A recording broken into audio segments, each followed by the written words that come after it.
What makes a great origin character? Is it a story that pulls at your heartstrings? Are they good-natured? Or do you prefer someone more gray? Are their characters relatable in one way or another? Maybe you just like their personality and would love to have them in your party. But today we aren't simply talking about origin characters in your party. We are here to discuss in terms of playing the origin character as your avatar. And in that terms, there is one character I find to be superior than the rest, and that is the Dark Urge. Please note before we continue, some scenes in this video are quite brutal, and I even cut out some of them due to their violent nature. I want to keep this video as spoiler free as I can, but we'll need to discuss some things shown in Act 1 and a small portion of Act 2 to get my point really across. So please continue with that in mind. So what exactly is the Dark Urge origin character? We know it is the only origin character that can be customized, but what exactly does that mean? My rancid blood whispers to me, kill, kill, and kill again. My ruined body yearns to reap death in this world. And when this foul urge calls, it possesses my whole being. Injured beyond repair. I know nothing besides this. I must resist the dark urge, lest it consume my mind. I must discover who I was and what happened to me before my twitching knife hand writes a tragedy in blood.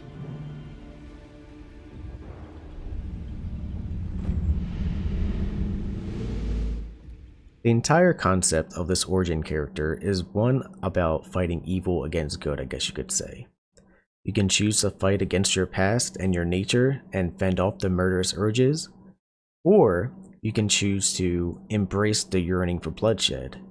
But either way, just like the origin itself, you don't actually know where this character came from or its past, and I find learning along the way, along with the character, is a really fun experience. This concept of good versus evil, I find is one created perfectly here because it gives you the utmost options for choice. Though technically you can choose to be good or evil as any custom character, with the Dark Urge origin, you gain additional options along with some very brutal outcomes. And even when you try to resist, it pushes the point that we all have natures that we cling to, whether we like it or not. One of the very first unique Dark Urge scenes is at the start of the game after the tutorial. When you first meet Gale, it gives you the option to actually hack off his arm instead of helping him. And if you do so, not only will you gain inspiration for following the dark path of the Dark Urge, but the character itself seems to not entirely know for sure what happened, thus adding to the mystery of who he is. This is but just one of many examples of brutality the Dark Urge allows you to have. There are plenty of other scenes, including some very brutal animal torture scenes as well that I am not going to include in this, however they are in game. And I'm warning you now, the Dark Urge path is not for the faint of heart. But what if you wanted to resist the urge? I can tell you that even if you try to resist it and choose not to be evil, there are still consequences for playing this origin character. It's really difficult to go against this nature. One of these scenes involves a bard that I'm sure many of you know because she's probably the most famous bard in Baldur's Gate 3, Alfira. Note, if you happen to murder everyone in the grove, you actually get a different bard instead. They come to your camp in hope of joining your journey and helping in any way they can. I personally was very excited for this and thought this may be my chance to have Alfira as an actual companion I can use in my party. I was wrong. Even when choosing a path of good, her fate is already sealed. You wake up the next morning with her corpse completely mutilated with blood all over your hands. Depending on your class and ability scores, you will have different options of what to do with the body. Even with these options, there are no good outcomes in my opinion. You even have the option to lie to your friends, and if you do so, you can truly see how deep this evil within you goes. And aches.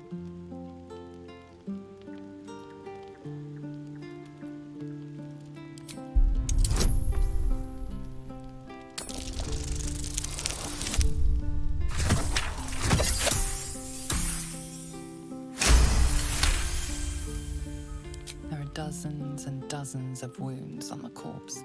The killer did not stop savaging it, even when she was long gone. And your dominant arm aches. It aches from stabbing over and over. No matter how it appears, the body is there, and her blood is on your hands. The question flows through your mind. Who are you, really, that you could be guilty of such bitter business? It is dangerous, wandering around at night. You could bump into anything. Your guilt is safe. For now. As the Inquisition departs, you are left alone with a familiar headache.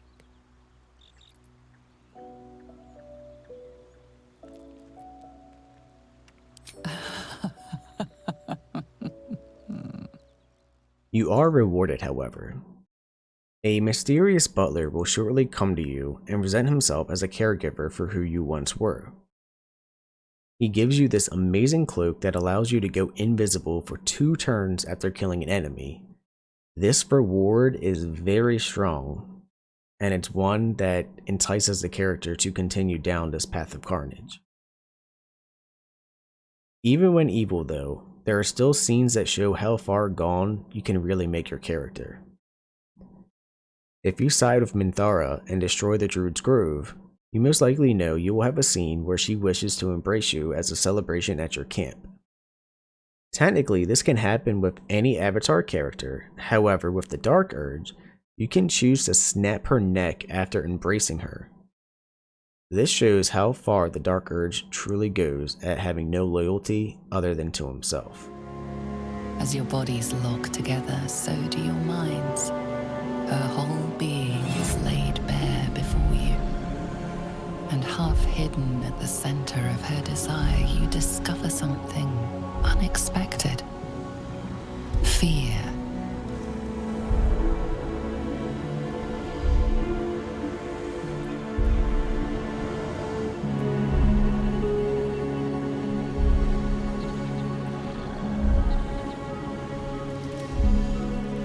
You draw her closer, with all the vim of a lover's first embrace.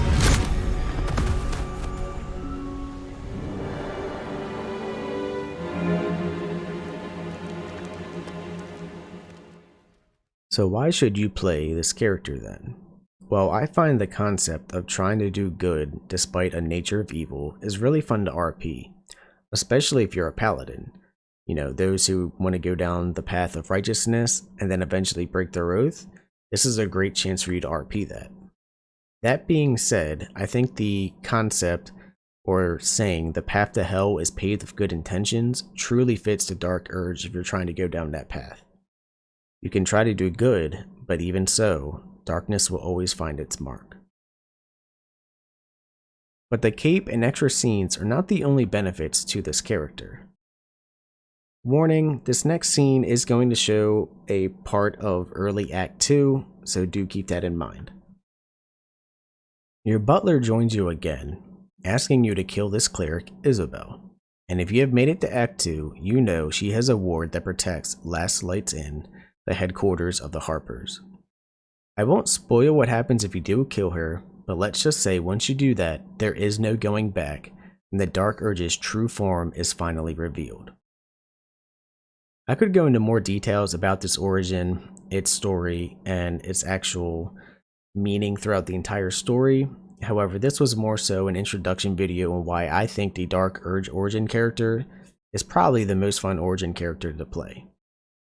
I would highly recommend you do it if you enjoy fighting against your nature and overcoming it, or if you truly want a brutal evil playthrough. Either way, I know I'm having a blast in game and I hope you are as well. I'm Ronan, and if you enjoy these type of discussion videos, please like and subscribe, and let me know what you would like to see next. I'll see y'all in the next one. Thank you for watching.